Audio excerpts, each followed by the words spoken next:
মালয়েশিয়ার এগেনস্টে ওয়ানডে সিরিজটাও জয় দিয়ে শুরু করলো বাংলাদেশ এবং এই ম্যাচে জয়ের নায়ক পারভেজ জীবন। জীবন আসলে যেভাবে আপনারা ম্যাচটা শুরু করেছিলেন, বাংলাদেশের ব্যাটিংটা সেভাবে খুব একটা ভালোভাবে শুরু হয়নি। তাদের পেসাররা খুব ভালো বোলিং করেছেন, দ্রুত উইকেট হারিয়ে ফেলেছিল। আপনারা খুব পরে ব্যাটিং করতে নেমেছেন। কি মনে হচ্ছিল ডাগ আউটে থেকে যে ওখান থেকে ম্যাচে কামব্যাক করা সম্ভব কিনা, বা আপনাদের প্ল্যানিংটা কেমন ছিল?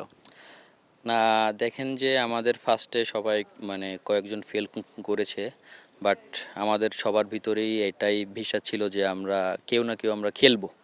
আমি হই বা আমার অন্য ভাই হই, কেউ না কেউ খেলবো। তা সেইখান থেকে আপনার আব্দুল্লাহ, পিয়ান ওদেরকে আসলে অনেক মানে বাহবা দিতে হয়। এখন সাথে আপনার অলিনও আছে, সাকিবও আছে। শেষে যে আমি একটু আপনার মানে যতটুকু সুযোগ পেয়েছি আমি আপনার ট্রাই করেছি যে যতটা কম বলে মানে যতটা বেশি রান মানে করে দেওয়া যায় আর কি।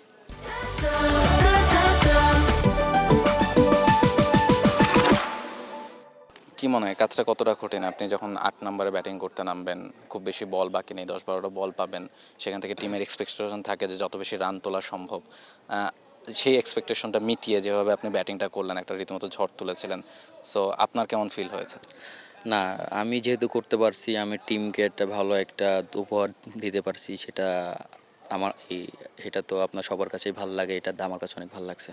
এক্স্যাক্টলি। এবং আপনার বোলিংটাতে যদি আসি, আপনি সবসময় ইকোনমিক্যাল বোলিং করে থাকেন। সো আজকেও সেই কাজটা করার চেষ্টা করেছেন, তবে উইকেটও পেয়েছেন, 5 পেলেন মালয়েশিয়ার এগেনস্টে। সো এটা কতখানি স্পেশাল? আপনি যেভাবে বোলিংটা করেছেন, মনে হচ্ছিল যে স্পেশালি আপনার যে ম্যান অফ দ্য ম্যাচের পুরস্কারটা আছে, সেটা হয়তো মনে হচ্ছিল যে আবদুল্লাহ তিনিই পেতে পারেন, যেহেতু তিনি 94টা রান করেছেন। বাট আপনার ওই ব্যাটিং, 5 উইকেট সব মিলে আপনি পুরস্কারটা পেয়েছেন। সো 5 উইকেট পাওয়া ম্যান অফ দ্য ম্যাচ হয়, এটা কেমন লাগলো? না, 5 উইকেট পাওয়া ম্যান অফ দ্য ম্যাচ হয়, এটা আসলে অনেক মানে ভাগ্যর বিষয়। কারণ কারণ সবাই সবসময় হয় না, অনেক সময় মানে ভালো খেলার পরও আপনার পায় না। এখন যেহেতু আমি পেয়েছি, আলহামদুলিল্লাহ, খুব ভালো লাগতেছে। বেসিক্যালি লাস্ট একটা কোশ্চেন, যে এই যে এইচপিতে বা আপনাদের আন্ডার 23-তে থাকা অবস্থায় আপনারা যে মালয়েশিয়া বা এই টিমগুলোর সাথে ম্যাচ খেলার সুযোগ পাচ্ছেন, নিয়মিত সিরিজগুলো হচ্ছে, সো এটা আপনাদেরকে অ্যাজ এ ক্রিকেটার গ্রো করতে কতখানি সাহায্য করছে? না, দেখেন যে আমরা এরা মালয়েশিয়া হোক বা নেপাল হোক, মানে যেটাই হোক না কেন, একটা ফার্স্ট অফ অল হচ্ছে আমরা অপরন দেশের সাথে আমরা খেলতেছি, এইটা একটা আমাদের জন্য অনেক মানে বড় কিছু। আর দ্বিতীয়ত আমরা ম্যাচ খেলতে পারতেছি।